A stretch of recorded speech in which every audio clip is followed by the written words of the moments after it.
средняя школа Солигорского района. Бань Валерия, 6 класс. Владимир Короткевич, родная земля. Я хочу провести вас по землі, яка для мене дорожей за все. Самый утульный и чаровный путь. Якая яна, моя земля?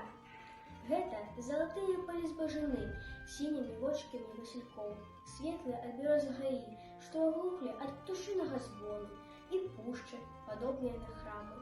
Пушчы, где гордо несут свои короны олени. Гэта бясконцыя жывы рэк, у якіх плешчуцца бобры и рыба на заходе солнца.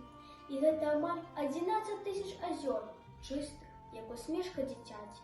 Гэта ў мінулым гераічная і шматпакутная зямля, безліч разоў грукалі па ёй калясніцы вайны. Але мы, дзеці Беларусі, ганарымся тым, што ў гэтых войнах яна ніколі не была агрэсарам. Іншая справа, што яна заўсёды мужна і да канца бараніла сваю праўду і веру. Памяць маёй Беларусі аб гэтым і ў старадаўніх гарадзішчах, і ў курганах, пад якімі спяць яе абаронцы. І перш за ўсё памяць маёй зямлі — гэта людзі і іх вечная, неўміручая праца. Проникнитесь любовью до моей родной Беларуси. Люди, величная, гордая, яна таго вартая.